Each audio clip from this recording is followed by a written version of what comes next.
voy mucho a Guatemala, pero empecemos entonces. Bueno, pues muy buenas tardes. Voy a ser así que muy conciso porque bueno, pues el tiempo es muy corto, pero nada más quiero hacer algunos comentarios. Yo me especializo principalmente en la arqueología experimental, además, bueno, en arte prehispánico, también en arte mural, de pintura mural y en otros menesteres. Pero bueno, la arqueología experimental ha sido uno de los motivos por los cuales me he especializado sobre todo en la cuestión de la guerra y las armas. En ese caso, bueno, voy a mencionar acerca de un proyecto que se llama Proyecto Arqueología Experimental de la Teoría a la Práctica, la cual intenté por muchos medios de hacer que se creara en la UNAM un laboratorio de arqueología experimental, el cual, bueno, pues fue un proyecto fallido, obviamente en este caso, porque no se pudo hacer por cuestiones de presupuesto. Pero bueno, el proyecto está y se simplificó para esta ocasión. Dice lo siguiente: conforme ha avanzado el estudio de los restos dejados por antiguas civilizaciones, el pasado del hombre se ha descrito a través de los datos arqueológicos a la par con los históricos y otros afines, que han posibilitado cada vez más la comprensión y entendimiento de las actividades, costumbres y hechos que formaron parte de su quehacer cotidiano. Desgraciadamente, en ocasiones la interpretación de los restos que denotan una actividad humana por su complejidad o la falta de entendimiento deductivo han quedado rebasados por la ausencia de datos interpretativos al ras del campo, y que en ocasiones estos problemas no pueden ser resueltos solo desde la perspectiva de la arqueología tradicional, quedando en ocasiones a la imaginación o a la intuición de quienes trabajan los materiales descubiertos. De ahí que una interpretación más creativa y sugerente para contestar ciertas cuestiones estén a veces resueltas utilizando nuevas metodologías de investigación. Sin embargo, la falta de interés de los investigadores e incluso su oposición entre los círculos de antropólogos y de otros estudiosos de alguna forma, niegan nuevos juicios y recursos de interpretación y razonamiento, mas no por ello válidos a nivel científico y útiles para el estudio de las antiguas civilizaciones. Para ello, este proyecto pretende sugerir la creación de un taller o laboratorio que implemente una técnica interpretativa y metodológica poco usada en México y que en países de Europa y los Estados Unidos está muy de boga. Me refiero a la arqueología experimental, la cual se ha empleado ampliamente en las instituciones como la UAM, Universidad Autónoma de Madrid, Valencia, Complutense, Innsbruck, Tulsa, Cambridge, Arizona, entre otras. Por otro lado, hemos de comentar que en nuestra Casa de Estudios y otras instituciones a nivel nacional dedicadas a la investigación de las humanidades desde el ámbito antropológico, etnográfico, histórico y arqueológico, desconocen este sistema metodológico de investigación y por ello es poco aplicado. Debemos de mencionar que la aportación que puede proporcionar esa clase de estudios a las ya mencionadas ciencias podrían aportar valiosas informaciones por su riqueza en la obtención de datos y su capacidad descriptiva, que sin duda es una herramienta con un gran potencial que puede inyectar y generar a los estudios mesoamericanos novedosas fuentes de datos viables para ampliar nuestro conocimiento de la vida cotidiana del hombre a través de su actividad tecnológica. Metodología. La manera de proceder de la ya mencionada arqueología experimental es la de deducir los procesos económicos y sociales partiendo del estudio particularizado de las actuaciones y decisiones adoptadas en una comunidad hasta llegar a comprender los procesos y estrategias colectivas. Esta dinámica inductiva no obvia variabilidad individual, sino que al contrario la emplea con el fin de reconocer procesos tales como modelos de aprendizaje y socialización del conocimiento al duplicar el instrumental, bien sea de carácter cotidiano e inclusive ritual de los objetos hallados del contexto arqueológico, ampliándose incluso al artístico, que en muchas ocasiones es el único dato que poseemos de los registros fuera del estudio metodológico de la arqueología tradicional. Objetos réplicas. La aplicación de la metodología experimental se aplica directamente al objeto de estudio cuya relación se justifica a través de la propia dinámica de la investigación arqueológica, obtención de datos, así como este tipo de estudios sin duda permanecen implícitas cuestiones de carácter socioeconómico, resultado de la interrelación entre las poblaciones del pasado y el territorio en el que se desarrolló su actividad social. Mediante su aplicación podemos conocer la naturaleza y disponibilidad de los recursos y materias primas de los distintos territorios, así como sus propiedades y respuestas frente a determinados estímulos y acciones humanas. Este marco de aplicación se desarrolla atendiendo a su vez a aspectos tan diferenciados como su naturaleza material, su propia forma tipológica, su tecnología, su funcionalidad.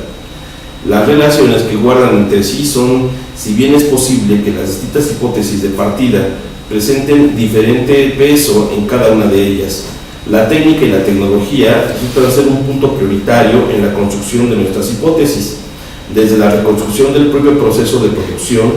Para ello, se emplean programas de producción y observación macroscópica y microscópica de los rasgos y estigmas generados durante el proceso experimental. Quiero mencionar que hasta ahora en México, principalmente en la ENA, se han realizado talleres de lítica y cerámica a nivel experimental. No obstante, aún falta por estudiar los diferentes procesos de trabajo que conlleva otro tipo de materiales como piel, madera, aglutinantes y hueso, y si bien aún sin estudio de esta naturaleza, lo que podría llegar a cristalizar en el entendimiento de técnicas olvidadas, manejo de útiles y recursos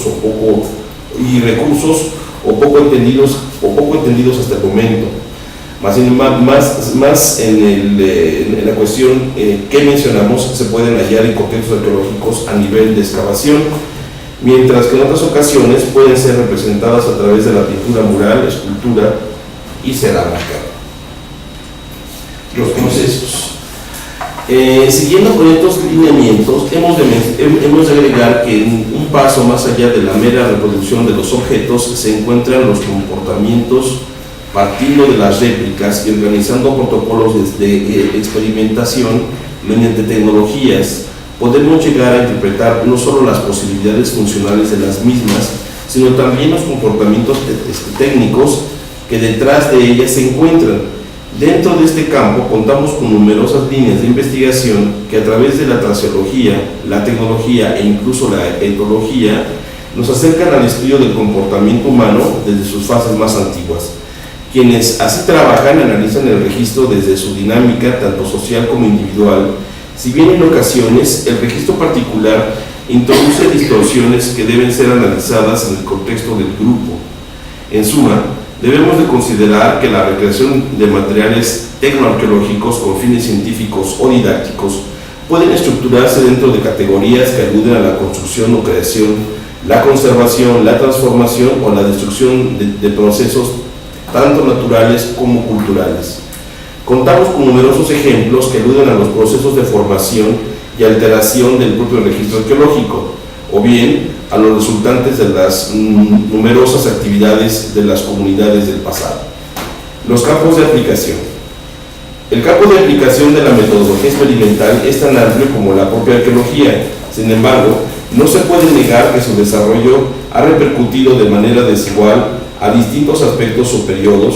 Existe una clara decantación de su aplicación a fases en las que el nivel de información es escaso o fragmentario, o en donde el registro arqueológico no ha sido conservado con el paso del tiempo.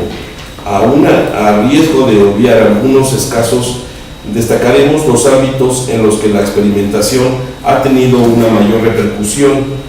La práctica más extendida dentro de esta metodología se centra fundamentalmente en la interpretación tecnológica y funcional de los materiales. Esta interpretación es realizada desde dos ámbitos diferentes. Por un lado, mediante la reproducción controlada o artificial de los procesos tecnofuncionales, y por otra, mediante la recreación fidedigna o natural de los mismos. Un ejemplo de este tipo de casos fue el proyecto de las armas ofensivas en Mesoamérica, que incluyó la recreación de algunas armas indígenas para probar su capacidad, lesividad, contundencia, corte, etc. Ello nos dio un conjunto de datos que no se habían investigado con anterioridad. Un caso fue el de identificar huellas de uso en materiales líticos que fueron recreados para el macuahuitl y las fracturas realizadas con diferentes masas para después ser comparadas con material arqueológico. El proyecto experimental Códigos de Trabajo. Distintos autores se han preocupado de plantear sobre qué principios metodológicos deben estructurarse la experimentación y al mismo tiempo cuáles son los objetivos de las distintas fases que se estructuran, para lo cual algunos autores opinan que la arqueología experimental pretende asumir una serie de reglas deontológicas que, según Coles, podrían ser resumidas en los siguientes puntos. 1. Necesidad de establecer paralelos los más coherentes posibles entre el modelo arqueológico y el modelo experimental. Estos paralelos deben establecerse en dos planos diferenciados siempre que sea posible. Primero, en el campo de las materias primas, debemos ajustar al máximo el campo material con el que establezcamos los parámetros de la experimentación. Por lo general, este campo suele requerir de un cierto grado de sacrificio, ya que en ocasiones los materiales registrados arqueológicamente no existen en la actualidad o bien son de acceso muy costoso. Puede ser el caso de la experimentación con determinadas especies animales o bien con el desarrollo de proyectos de grandes dimensiones que implican infraestructuras inabarcables en el presente. Del mismo modo, todo el proceso de experimentación deberá guardar una coherencia tecnológica en su desarrollo con la documentación adecuada del periodo en que trabajamos. 2. Dicho lo anterior, en muchas ocasiones y dependiendo del momento en que se encuentre la experimentación, la tecnología moderna puede y debe contribuir a facilitar la obtención y el registro de los resultados. De esta forma, durante las fases iniciales, puede ser asumida una aceleración del proceso mediante tecnologías modernas con el fin de analizar la posible viabilidad del proceso, pero especialmente importante es la aplicación de nuevas tecnologías a la hora de realizar el registro de las variables. Número 3. Aunque en muchas ocasiones la experimentación requiere de una reducción del proceso, a veces un muestreo o partes del experimento global, debemos de tener presente que los modelos a escala reducida pueden variar en el resultado sobre escalas reales. Es conveniente en estos casos describir con detalle la significación del experimento dentro de su conjunto. 4. Como en cualquier proceso de investigación, la validez de los resultados dependerá de la contundencia con que estos se obtengan. Es frecuente cuando trabajamos el comportamiento humano que los experimentos proporcionen resultados diferentes dentro de baterías de estudio.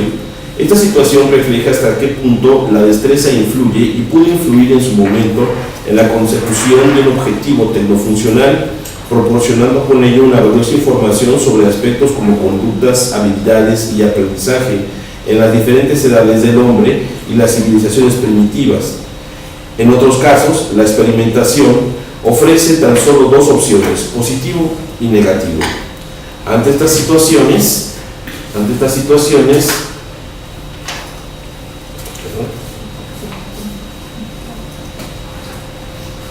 la construcción de los modelos con significación estadística tiende a validar los resultados, ya que un solo resultado negativo puede no responder a la realidad.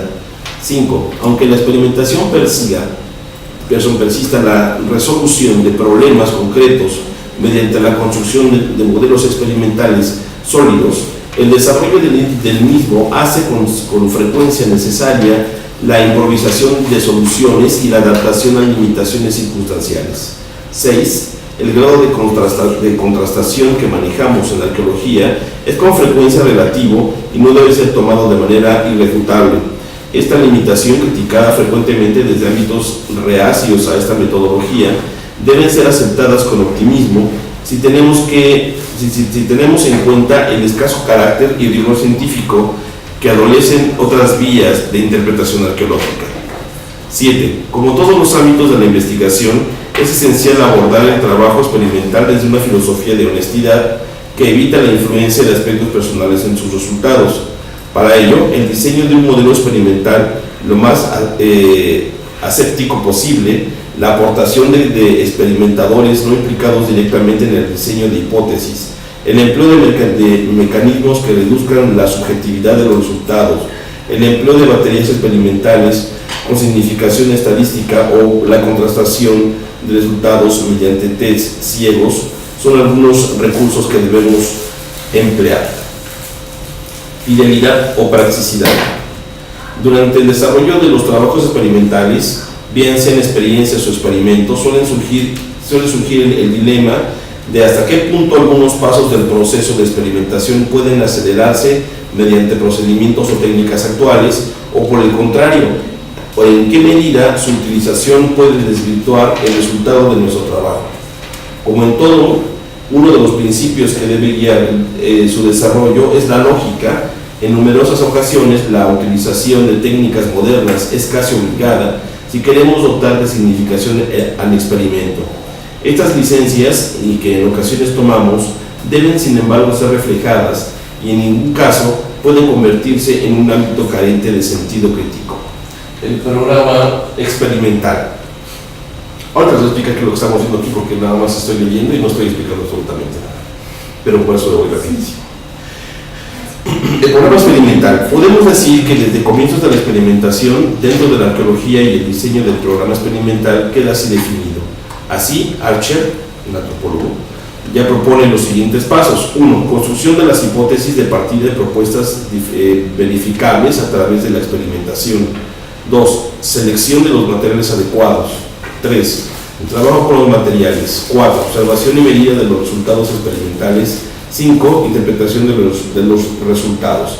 Este mismo autor señala que la adecuada selección de materiales contrastados con el registro a analizar o la repetición de los experimentos son factores que influyen en la validez de los resultados. John Coles establece dos niveles diferenciados entre los procesos experimentales. 1.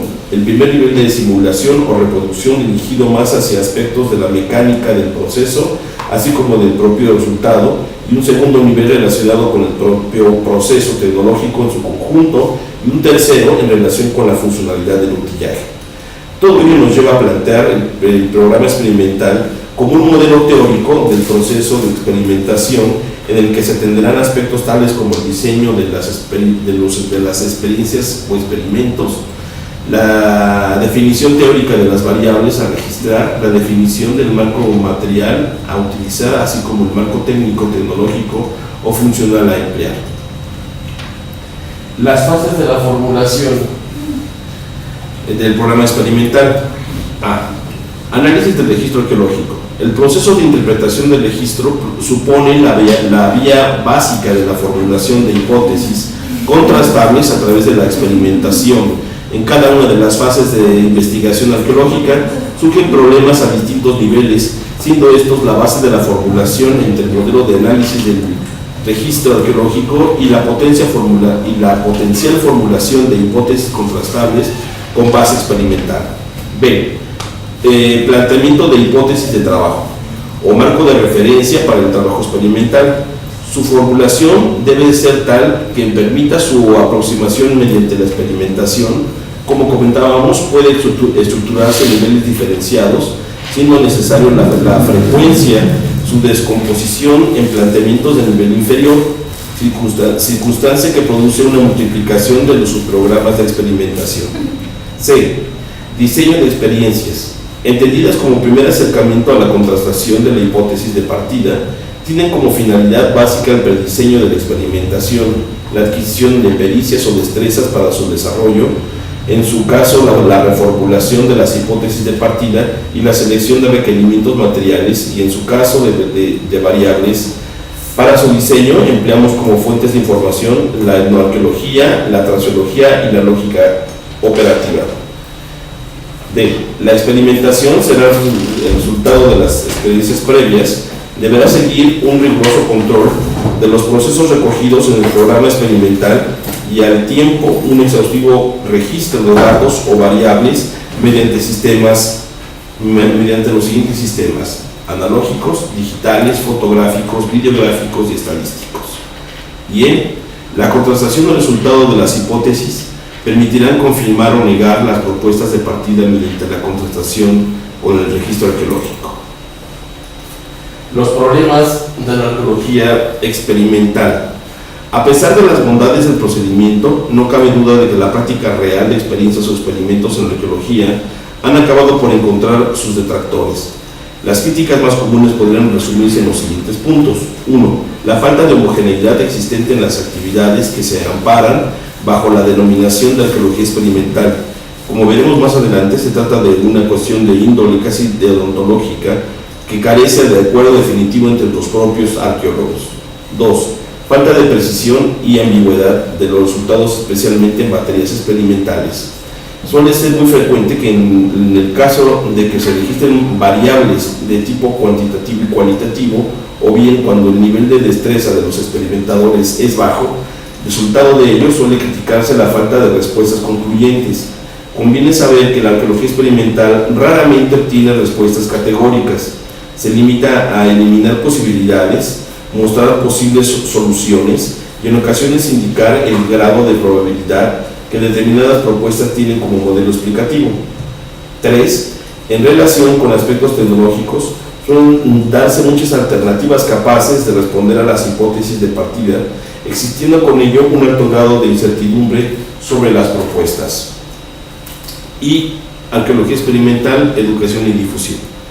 La experimentación en la arqueología presenta grandes ventajas, ya que las demostraciones de procesos tecnológicos del pasado, el resultado de la investigación, resultan normalmente atractivas a la medida que con frecuencia experimentamos con nosotros mismos. El grado de implicación del experimentador en la realización de un proceso experimental es mucho mayor del que normalmente obtendríamos si realizamos un experimento sobre física o química, pues en estos casos el objeto de estudio no es nuestra propia especie. Este fenómeno reside igualmente en lo que podríamos denominar duda razonable de la arqueología, o principio por la cual todo lo que dicen los arqueólogos o arqueólogas tiene por definición un alto grado de subjetividad, especialmente si se refiere al comportamiento de nuestros antepasados. La demostración de estos casos convierte a la arqueología en una disciplina que esté creíble. Eso es todo. Ahora bien,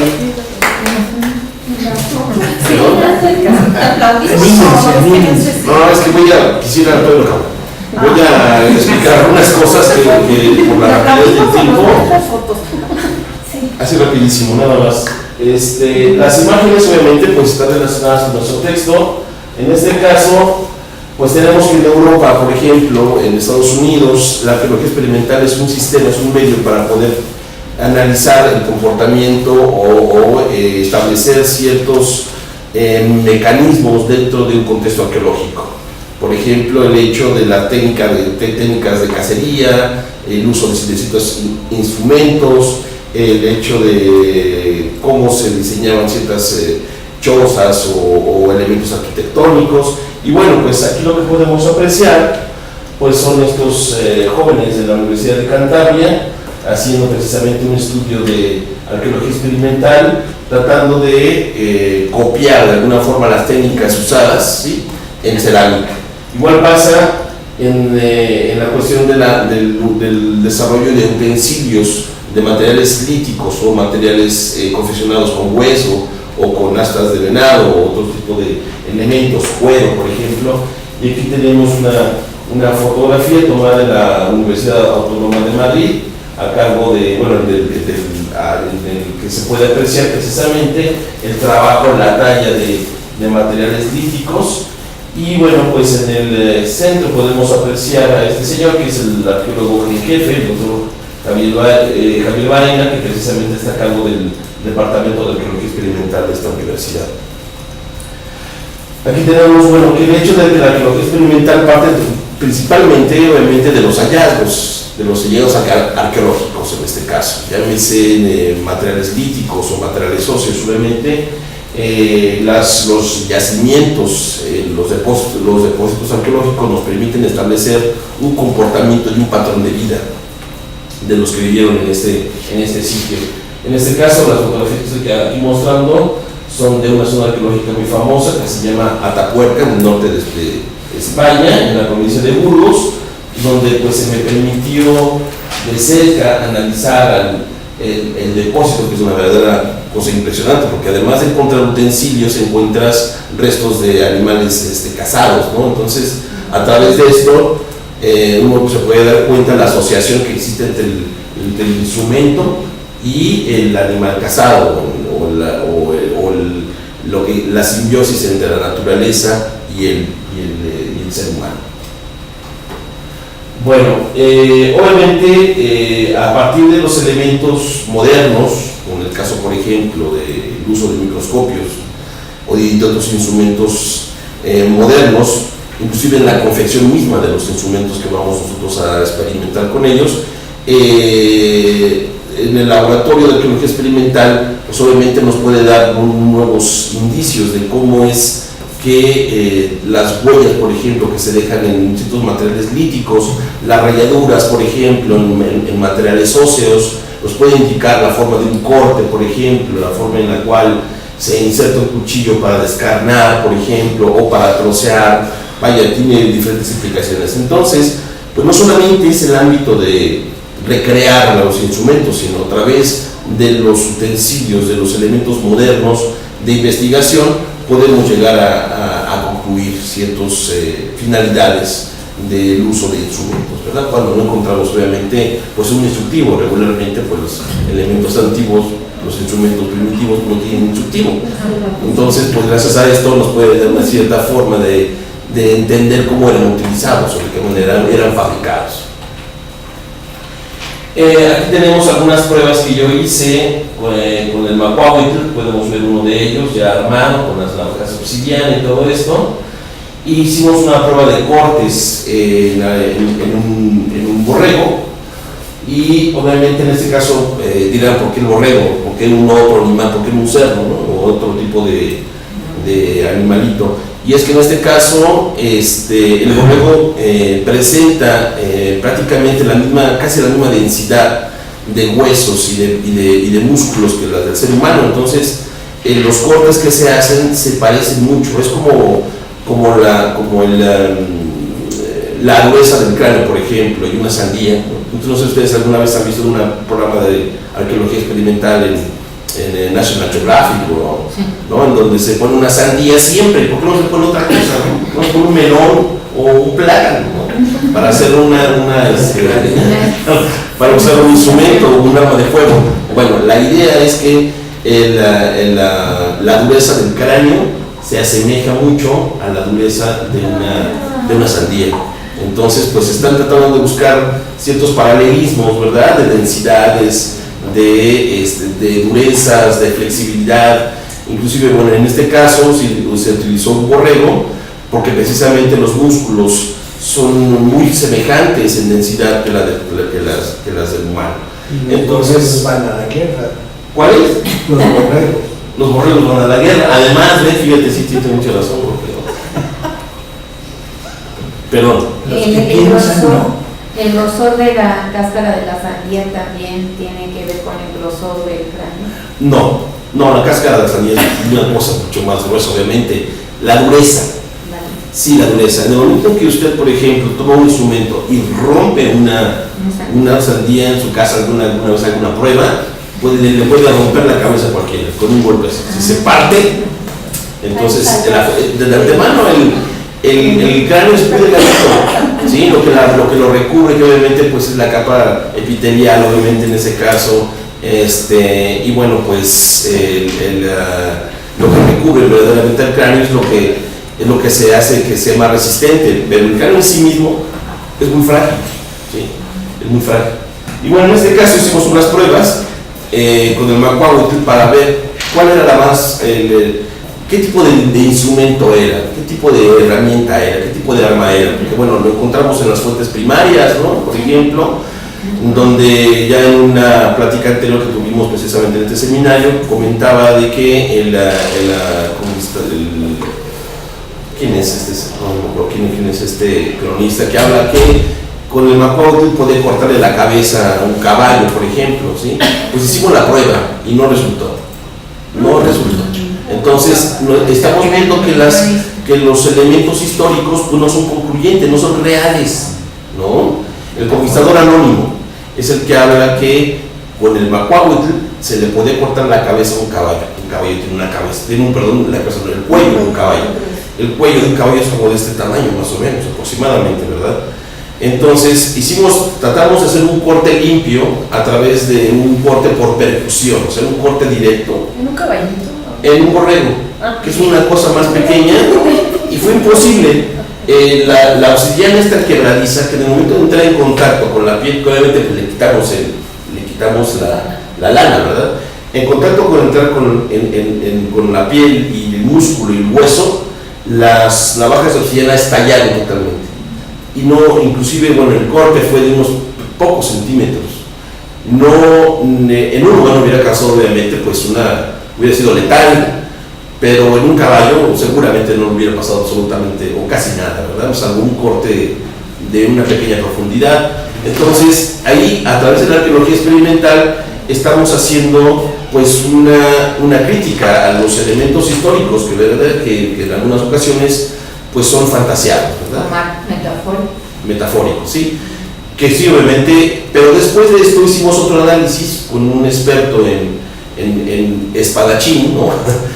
Y él manejó el Macuahuitl de tal forma que pudo ser un corte más profundo, un corte más evidente, y fue a través de un corte por deslizamiento. Como cuando ustedes toman un cuchillo, ¿no? Un cuchillo, al deslizar el cuchillo ustedes hacen un corte limpio, ¿verdad? Bueno, igual pasa con el Macuahuitl. En este caso, el corte con el Macuahuitl, aunque sea una arma recta, porque regularmente las armas curvas son las más apropiadas para los cortes de forma circular, como una espada, como una katana, imagínense ustedes, una katana samurái, son espadas curvas, están hechas para un corte limpio circular. Pero en el caso del Macuahuitl no, es un corte, bueno, el arma es una arma recta, y pues al ver uno diría, bueno, pues sí, es para cortar así, ¿no? Pero no, da el caso de que tomándola de forma circular, como si fuera una rebanadora, tiene mejores efectos, se dañan menos las navajas y los cortes son profundísimos. Y precisamente lo que estamos viendo aquí es uno de estos cortes en el cuello. ¿No? Ustedes pueden ver unos fragmentos de las vértebras que fueron también cortadas. Algunos pequeños piezas de la navaja macrométrica de obsidiana quedaron incrustados.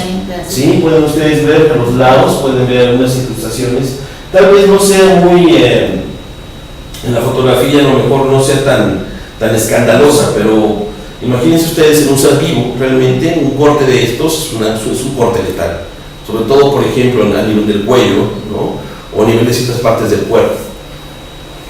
Bueno, la siguiente se hizo con otro instrumento. Obviamente antes de poder probarlo en carne, pues en carne, hicimos unas pruebas en gelatina balística y en plastilina balística para ver cómo se comportaban estos instrumentos a nivel de el laboratorio, de ver qué tan profundo era un golpe y qué tanta incidencia tendría en algo vivo. Entonces primero lo hicimos con un instrumento, no lo traje porque bueno, ya había yo mencionado en una plática anterior los instrumentos de guerra, pero son unas armas curvas como si fueran palos de hockey, más o menos, y que en la parte distal, o sea en la parte alejada del que lo toma, tiene 3 dientes. Se parece mucho ese tipo de arma en Tula, por ejemplo. Es un arma, les llaman palos curvos. Bueno, esos palos curvos que tú conoces precisamente, Blanca, los pasamos precisamente al contexto de la arqueología experimental. Los fabricamos y todos y los probamos. Y precisamente aquí vemos uno de estos golpes, ¿sí? Que posiblemente no se vea tampoco tan escandaloso, pero la presión y la velocidad que pudimos, el poder cinético de la fuerza del instrumento, según el experto en balística, dijo que era más o menos la contundencia que tendría una pistola calibre 22. Parece un balazo. Parece un balazo, ¿verdad? Sí, parece un balazo. Pero cuando hicimos la disección, no se ven muy graves, ¿verdad? De antemano. Cuando hicimos la disección de este pequeño agujero, todo el hueso estaba estallado. Hagan de cuenta como si ustedes tomaran una piedra y la arrojaran sobre un cristal de un automóvil. ¿Ven cómo se rompe? Igual fue prácticamente parecido. Un estallamiento del hueso de una forma impresionante. Cualquiera que recibido un impacto de estos seguramente no hubiera sobrevivido, o si lo hubiera hecho, hubiera quedado lisiado permanentemente. Entonces es un arma letal, realmente muy letal. Y la encontramos representada, por ejemplo, en el posclásico temprano, Chichén Itzá, en Tula, en varias, inclusive, bueno, todavía está en el posclásico tardío, lo vemos representado. Es un palo, ustedes lo pueden reconocer, es un palo curvo. Sí, es un palo curvo. Bueno, pues este fue el que provocó ese agujero. Les digo que el experto nos dijo que el poder cinético que tiene el golpe fue de una bala 22 a escasos 5 centímetros de objetivo. O sea, porque bueno, en este caso no solamente nos dedicamos al hecho del estudio de los daños, sino que también obviamente parte de esto viene también por parte de lo que sería la antropología forense. Sí, utilizamos también estos elementos de antropología forense cuando ustedes precisamente van a una escena de algún homicidio, ¿verdad? Obviamente, pues se establece en qué punto fue impactado, de qué forma el occiso fue muerto, por qué está de un lado, por qué no está del otro. Inclusive se ve se analiza la penetración del proyectil, el calibre, el daño. Bueno, esa misma metodología que se usa actualmente para precisar estos datos, los estamos usando también en esta metodología de investigación de arqueología experimental. ¿Sí? Por eso estamos viendo aquí partes de cuerpos. Por otro lado, bueno, aquí tenemos un ejemplo claro de un golpe con una masa, ¿no? En este caso, bueno, es muy escandaloso también. Es una fractura, una pequeña fractura de una masa con un pequeño cabezal semiesferoidal. Entonces ustedes pueden darse cuenta, a través de la arqueología experimental, todas las armas, todos los instrumentos dejan cierto tipo de huellas, siempre. Así como las balas dejan cierto tipo de agujeros y con cierto tipo de diámetros y de profundidad, los instrumentos antiguos, en este caso los instrumentos de guerra, podemos reconocerlos en restos arqueológicos, en restos óseos. Yo lo que hice fue hacer un catálogo enorme con diferentes tipos de huellas de diferentes instrumentos. Entonces, el día que se pueda aplicar directamente a la arqueología, podemos ver el hueso o podemos ver el hueso de un brazo o de un cráneo y podemos compararlo con mis fotografías, por ejemplo, en ese caso, y saber qué tipo de instrumento es ese daño. Esa es una de las grandes aplicaciones de la arqueología experimental, que todavía no se aplica, por cierto, que esperemos en un futuro podamos aplicar, sí. ¿Está en proporción el tamaño del instrumento? Sí. El golpe, en este caso, aquí precisamente lo que estamos viendo, tiene que ver con la direccionalidad del impacto. El impacto no es contundente, sino es contundente y deslizante. O sea, es un golpe de arriba hacia abajo. Entonces lo que hace es que destapa. Bueno, eso prácticamente destapa la nuez, ¿no? Entonces, si fuera decir un golpe directo, lo que hace el hueso es que se hunde. De antemano, por ejemplo, en algunas partes, en Perú, se encuentran daños infligidos por armas precisamente contundentes, que después el cirujano, ¿no? el trepanador, se le puede llamar así, retiró las piezas de que se hundieron en el hueso, en el cráneo, y luego se recubrió ese cráneo y la persona siguió viviendo para parecer, porque el hueso empezó a reconstruirse, a mejorar en algunas partes. Entonces es interesante porque las trayectorias de los instrumentos nos están diciendo en qué punto fue dado el golpe, y en este caso este golpe es contundente, deslizante, es un golpe de arriba hacia abajo, ¿sí? Y esto ha permitido obviamente que el cráneo no se hunda, sino más bien se deslice hacia abajo. Pero, perdón, ¿y qué pasa con esos huesitos que se deslizan? ¿Quedan ahí adentro o...? Sí, seguramente, varias piezas óseas quedan incrustadas en el cerebro, sí. Algunas veces cuando no son fatales, por ejemplo en el caso yo he visto unos casos en Perú donde el cirujano sacó los huesos que se insertaron en el cerebro. Pero así como en No, ese es otro caso, sí se murió. Este caso que vemos aquí es un caso de un homicidio prehispánico, ¿no? No sé si con un momento sí. Bueno, pues estas son las propiedades que nos da la arqueología experimental.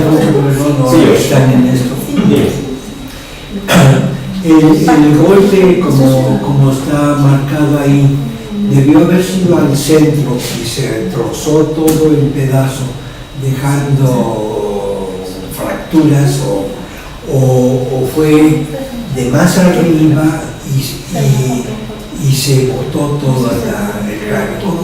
¿Cómo lo ves así? Yo, desde este punto de vista, como yo lo veo, Jorge, el golpe fue no directo al cráneo, sino el golpe más bien golpeó y se metió poco, pero deslizó hacia abajo el hueso. Claro, el hueso no salió entero, se fragmentó. Claro. ¿Sí? La bóveda craneal se fragmentó. Y lo que ves aquí son los pedazos que se proyectaron hacia abajo, pero sí obviamente se cruzaron hacia adentro del individuo, porque obviamente pues tienes la piel, obviamente evitó que se saliera, pero sí quedó incrustado obviamente en el cerebro, seguramente en ese caso. Sí, lo que me refiero es si un golpe, por ejemplo, en el centro del hueco se reparte, como decías en el ejemplo de la piedra en el vidrio, sí. Y hay concentración de círculos y unas fracturas radiales. Sí, las hay. Sí, las hay. Sí, regularmente cuando se hace este tipo de impactos, por ejemplo, el cráneo se rompe y además se craquela. ¿Sí? Se craquela. En este caso, la fractura craneal tiene muchas formas, pero regularmente cuando es un golpe directo, ¿no? Un golpe de percusión directa, lo que se hace es que el cráneo se mete y alrededor hay una serie de daños, obviamente, que hacen que se craquee el cráneo, efectivamente. Sí, lo que no hace que sacamos esos es la piel nada más, pero de ahí en fuera sí se rompen en pedacitos. Sí, así es. Y bueno, por último, estas fotografías que tenemos aquí es de la aplicación de la arqueología experimental. En España, bueno, pues es uno de los países que ha desarrollado ampliamente la arqueología experimental y digamos que lo ha volcado hacia la cuestión educativa. Por ejemplo, en este caso, en Atapuerca mismo, en Burgos, en el norte de España, se han creado precisamente villas, pequeñas villas, ¿no? Recreadas a partir de los pozos que se han encontrado o de los aprisionados de tierra, ¿no? Y estos se han convertido en parques temáticos, ¿no? En donde se recrea la vida de la gente, ¿no? En el paleolítico o en el neolítico. Es algo impresionante, porque realmente no solamente se queda en el laboratorio. Nosotros en México regularmente cuando sacamos información después de una excavación, lo pasamos a un informe, ¿no? Y ese informe se va y se queda ahí en un archivo. A veces se publica y a veces no. Pero en este caso la arqueología está yendo más allá, y la arqueología experimental es uno de los elementos que nos permite pasarlo a nivel educativo, por ejemplo, ¿no? Es una cosa impresionante. Y bueno, por otro lado, puse la fotografía, lo que está pasando. Aquí se ve mejor. Aquí podemos ver un proceso de la talla de instrumentos. Es un taller lítico, precisamente. Claro que no donde quiera se iba y se tallaba, obviamente, sino hay espacios especiales dentro de un depósito arqueológico, en un lugar específico donde el tallador se ponía a trabajar. Y aquí lo que podemos ver precisamente en el lado superior derecho es un pequeño taller de un tallador, de un maestro tallador. En medio, como estoy diciendo, unas pruebas con el átrato, y aquí en la parte, en esa fotografía, es una fotografía que saqué en el museo en Madrid, donde los niños de las escuelas, primarias y secundarias, van precisamente a este museo, es el Museo de San Pedro, en el corazón de Madrid, en donde se recrean precisamente instrumentales arqueológicos, como los que vemos aquí, y se les muestra a los chicos cómo se utilizaban. Cómo se trabajaba, bien implementando lítica o el hueso o pintura. Entonces pues también tienen que ver con la cuestión del trabajo de enseñanza a los chicos, obviamente, ¿no? La arqueología para la educación. Y bueno, pues yo les he traído aquí unos pequeños instrumentos que yo fabriqué con asta de venado. Todos son prehistóricos en este caso, Podemos ver, por ejemplo, arpones, ¿no? Obviamente para la pesca, en este caso. Bueno, esto sería para un pez muy grande, muy grande. Otros más pequeños son para pesca menor. Todos ellos se hicieron en base a arqueología experimental, todos ellos se hicieron en base al estudio, obviamente, de instrumentos arqueológicos que después se reproducieron y después se probaron directamente en campo. Igual pasa, por ejemplo, con nuestro arco para hacer fuego, ¿no? Igual el hecho de comprobar cómo se puede hacer el fuego, que es una forma muy sencilla realmente. A ver si un día tenemos la oportunidad de hacer un de fuego, aquí ahorita, en tu cabeza, sí. ¿Cómo se pegaría? Nada más sin que haga el fuego. Bueno, esto es así. Se mete aquí. Por si nos perdemos. Y se coloca en una muesca de madera. Y luego en la parte de arriba se coloca un pequeño trompillo que es una trampa de madera con un pequeño agujero. Si le pones toda la mano, se puede hacer un agujero. Entonces, como un malacate. Ándale, como un malacate. Se coloca y se le da vuelta, ¿no? Entonces la fricción va haciendo obviamente pues la madera que está teniendo esta fricción tenga pequeños fragmentos como de carboncillo. Este se coloca sobre un nido, se le llama nido, un poco de paja que esté suelta, ¿no? Y se le sopla un poco hasta que prende. Ese sería el proceso así rapidísimo. Si quieren un día lo hacemos en el campo. Sí. Lo podemos hacer si quieren un día, sí. Lo podemos hacer como una prueba. Digo, ya hemos hecho alguna vez pruebas de arqueología experimental en este seminario y pues podemos volverlo a hacer otra vez. Queremos hacer fuego. Sí, si quieres. Y agujas, también en ese caso pues son instrumentos de Paleolítico superior. Tenemos algunas piezas de lítica. Este es un cuchillo, ¿no? Este es de sílex. Algunos instrumentos mágicos como las gramaderas, ¿no? Que ya las he traído en algunas ocasiones. Las gramaderas son instrumentos de corte ritual. Se usa para espantar a los espíritus malignos, o inclusive se dice que se usaba para espantar a los animales que muchas veces se acercaban a las cuevas. Lo vamos a sonar.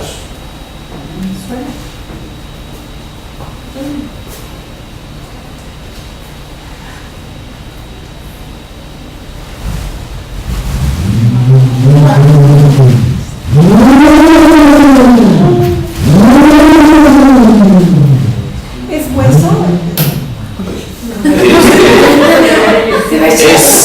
Es un asta. Es un asta de corzo, partido en dos, y está tallada y se hace como una navaja para que pueda cortar bien el aire, ¿no? Se usa en muchas partes, en Australia, en Estados Unidos, en Australia se usa para ahuyentar a los espíritus, ¿no? Entonces a veces unas cosas muy grandes, ¿no? Y alguna vez, no sé si vieron ustedes contratando un día, por alguna vez, ¿no? Donde usan una de estas. Entonces, bueno, pues este tipo de instrumentos, yo no sé por qué en Mesoamérica no los tenemos, pero en el norte de México sí. Se llama gramadera y tiene un fin ritual, ¿sí? Bueno, pues por mí es todo, muchísimas gracias. Si ustedes quieren darse una vueltecita para ver esto, por favor, digo, antes de que empiece Eugenia, pueden Las dar manos atrás. Bueno, bueno, perdón, una pregunta. Sí, ¿no? Sí me queda claro con tu exposición y tus comentarios, sobre todo ya precisando muchas cosas que no entendíamos, la importancia de este tipo de trabajos. Y me extraña muchísimo que no desarrollemos investigaciones conjuntas en ese sentido, ¿no? Quiero preguntarte si sabes si se ha hecho la utilización de la arqueología experimental para detectar, por ejemplo, falsificaciones. Para detectar falsificaciones. Bueno, las falsificaciones es arqueología experimental. muchas de ellas, por ejemplo, digo, La cerámica. ¿no? La cerámica es arqueología experimental a tal nivel, a tal grado que obviamente en ese caso, Con diferente sentido, pero sí. ¿no?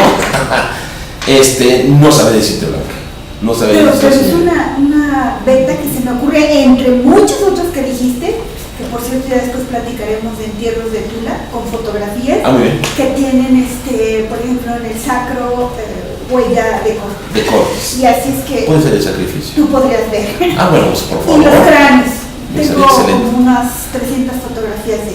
De cráneos con ¿no? calculaciones. Claro, Ay, qué padre. Pero esta faceta, bueno, Sí, bueno, es que la arqueología experimental se puede aplicar para muchos campos realmente dentro del estudio, de la investigación de la antropología. En ese caso, bueno, yo solamente mocé unos, ¿no? Que sería, pues uno de ellos en la cuestión educativa, por ejemplo, ¿no? Los niños que van y ven esto, dicen, bueno, pues, ¿cómo se hizo? ¿Cómo lo hicieron? Y después ver que sí sirve, ¿no? Es como hacer fuego. Yo lo llegué a ver sí, yo llegué a ver precisamente a los chicos en España, cuando iban a los laboratorios de arqueología experimental, quedaban fascinados, ¿no? Interesados en la arqueología. Así es. ¿Tienen otra pregunta? Sí. ¿Por qué no lo permitieron en la UNAM como propuesta metodológica? Por falta de presupuesto y de interés. Yo, bueno, cuando acabé mi doctorado y traía la propuesta precisamente para poder hacer un laboratorio de arqueología experimental en el Instituto de Investigaciones Antropológicas, no puedo decir quién me negó eso, porque obviamente pues no sería muy conveniente, pero me dijeron que pues que no había presupuesto para poder levantar un pequeño laboratorio de arqueología experimental, y por el otro lado, bueno, pues que no era viable en México, ¿no? Que no era viable. Inclusive, bueno, yo mostré una gran cantidad de elementos para comprobar que, bueno, pues sí era posible y que daba muchos resultados, pero fue imposible, ¿no? Entonces, desgraciadamente yo tenía mucho la ilusión de crear un laboratorio de arqueología experimental aquí en la UNAM, que no lo tenemos, por cierto, y bueno, pues esperemos que algún día, ¿no?, se preste. Esa fue la razón. ¿Sí? Yo tengo una pregunta. Sí, Jorge. En una de las fotografías primeras, creo que la tercera, en donde tienes un corte en Burgos, en donde tienes un corte de un estrato como de 8 metros de profundidad. En Atapuerca. Sí, casi de la tercera, antes hay un estrato ahí en la mitad, como a los 2 metros de abajo para arriba, como a los 3 o... ¿Es este? No, el estrato es ese, en donde hay una serie de elementos blancos. Sí. ¿Qué son? ¿A qué etapa calculas que corresponde? ¿Y qué son esos elementos blancos? ¿Es piedra o son instrumentos? No, era, si mi memoria me falla, era piedra. Lo que pasa es que Atapuerca no es una excavación realmente, es una serie de cuevas, ¿no?, que en un momento determinado es la serranía de Atapuerca, en donde hay una serie de cuevas, ¿no?, que fueron cortadas por el tren. Haz de cuenta que el tren iba a entrar por ahí. Entonces, si quieres, puedes echar otra fotografía donde se ve el corte longitudinal de la montaña, y fue donde apareció el yacimiento. Por eso se ve así. Entonces, además hay un gran, parece ser que por lo que se ve hay roca calcárea también. O sea, posiblemente lo que ves esas rocas blancas es roca calcárea. Que es como lo que está en el... Efectivamente, pero aquí encuentran los materiales, sobre todo materiales óseos, por todos lados. O sea, los que vivían aquí, que son Neandertal y son otros 2 homínidos más diferentes, sí, estuvo ocupada como por algo así como 500,000 años esta área. Hay una gran cantidad de materiales óseos, tanto de homínidos como de animales, y también de instrumentos. Pero lo que ves ahí según es la roca calcárea. Son pequeñas piedras blancas que están adosadas directamente a una serie es como roca sedimentaria, Sí. más o menos, sí. Y Porque tienen muy claros los estratos ahí, Sí, es que son de cuevas. posiciones. Eso es cueva. sí, eso que ves aquí no es la tierra natural, son cuevas que fueron cortadas y lo que ves aquí son los hoyos de las cuevas, o sea, son los interiores de las cuevas. ¿Me explico? Sí, pero de todos modos se ven las deposiciones Sí, de sí. los estratos bien claritos y una ocupación ahí está de blanco, que es Ajá. parte de... ¿Y qué sabes cuáles son las cuestiones? Que las cuevas estaban colmatadas. O sea, las cuevas estaban rellenas de materiales que obviamente se fueron acumulando con el tiempo. Y lo que tú ves aquí es el corte que hizo el arqueólogo, pero aquí se ve claramente el borde de la cueva. Y eso que ves aquí es la colmatación de materiales que han caído durante miles de años, millones de años. Sí, esos dos estratos. Sí, sí, que aquí están bien claritos. clarito. Si quieres, después te doy la materia otra vez. Ya. Bueno, ¿hay otra pregunta más? Nada más, pues. ¿Ninguna? Bueno, pues muchísimas gracias. Si quieres pasar a ver las pistas que quieras, el hombre se ha descrito a través de los datos arqueológicos a la par con los históricos y otros afines que han posibilitado cada vez más la comprensión y entendimiento de las actividades, costumbres y hechos que formaban parte de su quehacer cotidiano. Desgraciadamente, en ocasiones la interpretación de los restos que denotan una actividad humana por su complejidad o la falta de entendimiento deductivo han quedado rebasados por la ausencia de datos interpretativos al ras del campo y que en ocasiones estos problemas no pueden ser resueltos solo desde la perspectiva de la arqueología tradicional, quedando en ocasiones a la imaginación o a la intuición de quienes trabajan los materiales descubiertos. De ahí que una interpretación más creativa y sugerente para contestar ciertas cuestiones estén a veces resueltas utilizando nuevas metodologías de investigación. Sin embargo, la falta de interés de los investigadores e incluso su oposición entre los círculos de antropólogos y de otros estudiosos de alguna forma, niegan nuevos juicios y recursos de interpretación y razonamiento, mas no por ello válidos a nivel científico y útiles para el estudio de las antiguas civilizaciones. Para ello, este proyecto pretende sugerir la creación de un taller o laboratorio que implemente una técnica interpretativa y metodológica poco usada en México y que en países de Europa y los Estados Unidos está muy de moda. Me refiero a la arqueología experimental, la cual se ha empleado ampliamente en las instituciones como la UAM, Universidad Autónoma de Madrid, Valencia, Complutense, Innsbruck, Tulsa, Cambridge, Arizona, entre otras. Por otro lado, hemos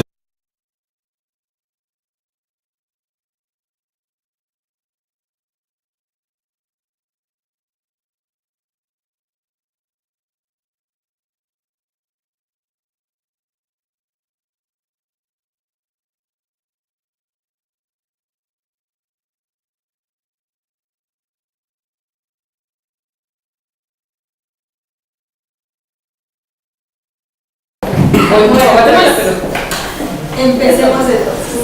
Bueno, pues muy buenas tardes. Voy a ser así que muy conciso porque bueno, pues el tiempo es muy corto, pero nada más quiero hacer algunos comentarios. Yo me especializo principalmente en la arqueología experimental, además, bueno, en el arte prehispánico, también en el arte rural, de pintura rural y en otros menesteres. Pero bueno, la arqueología experimental ha sido uno de los motivos por los cuales me he especializado sobre todo en la cuestión de la guerra y las armas. En este caso, bueno, voy a mencionar acerca de un proyecto que se llama Proyecto Arqueología Experimental de la Teoría a la Práctica, la cual intenté por muchos medios de hacer que se creara en la UNAM un laboratorio de arqueología experimental, el cual, bueno, pues fue un proyecto fallido, obviamente en este caso, porque no se pudo hacer por cuestiones de presupuesto. Pero bueno, el proyecto está y se simplificó para esta ocasión. Dice lo siguiente. Conforme ha avanzado el estudio de los restos dejados por antiguas civilizaciones, el pasado de la arqueología tradicional. Objetos, réplicas.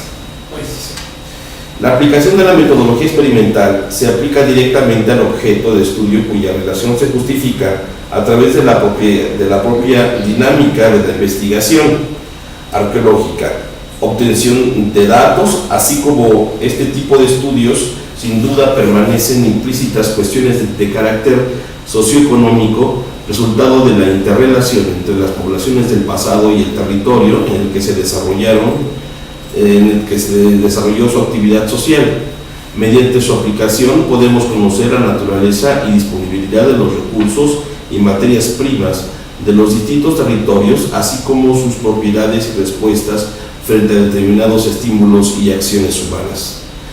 Este marco de aplicación se desarrolla atendiendo a su vez a aspectos tan diferenciados como su naturaleza material, su propia forma tipológica, su tecnología, su funcionalidad. Las relaciones que guardan entre sí son, si bien es posible que las distintas hipótesis de partida presenten diferente peso en cada una de ellas, la técnica y la tecnología resultan ser un punto prioritario en la construcción de nuestras hipótesis, desde la reconstrucción del propio proceso de producción. Para ello, se emplean programas de producción y observación macroscópica y microscópica de los rasgos y estigmas generados durante el proceso experimental. Quiero mencionar que hasta ahora en México, principalmente en la ENA, se han realizado talleres de lítica y cerámica a nivel experimental. No obstante, aún falta por estudiar los diferentes procesos de trabajo que conlleva otro tipo de materiales como piel, madera, aglutinantes y hueso, que si bien aún sin estudio de esta naturaleza, lo que podría llegar a cristalizar en el entendimiento de técnicas olvidadas, manejo de útiles y recursos poco entendidos hasta el momento. Más en la cuestión que mencionamos, se pueden hallar en contextos arqueológicos a nivel de excavación, mientras que en otras ocasiones pueden ser representadas a través de la pintura mural, escultura y cerámica. Los procesos.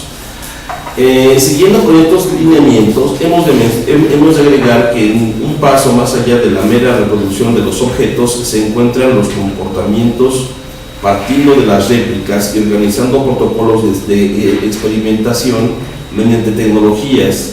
Podemos llegar a interpretar no solo las posibilidades funcionales de las mismas, sino también los comportamientos técnicos que detrás de ellas se encuentran. Dentro de este campo contamos con numerosas líneas de investigación que a través de la traseología, la tecnología e incluso la etología nos acercan al estudio del comportamiento humano desde sus fases más antiguas. Quienes así trabajan analizan el registro desde su dinámica, tanto comentar que en nuestra Casa de Estudios y otras instituciones a nivel nacional dedicadas a la investigación de las humanidades desde el ámbito antropológico, etnográfico, histórico y arqueológico, desconocen este sistema metodológico de investigación y por ello es poco aplicado.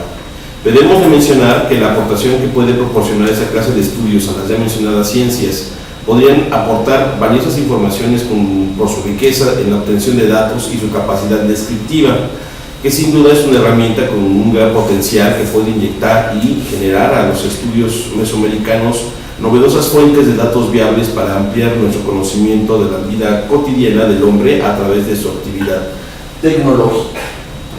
Metodología. La manera de proceder de la ya mencionada arqueología experimental es la de deducir los procesos económicos y sociales partiendo del estudio particularizado de las actuaciones y decisiones adoptadas en una comunidad, hasta llegar a comprender los procesos y estrategias colectivas. Esta dinámica inductiva, no obvia, variabilidad individual, sino que al contrario, la emplea con el fin de reconocer procesos tales como modelos de aprendizaje y socialización del conocimiento al duplicar el instrumental, bien sea de carácter cotidiano e inclusive ritual de los objetos hallados en contexto arqueológico, ampliándose incluso al artístico, que en muchas ocasiones es el único dato que poseemos de los registros fuera del estudio metodológico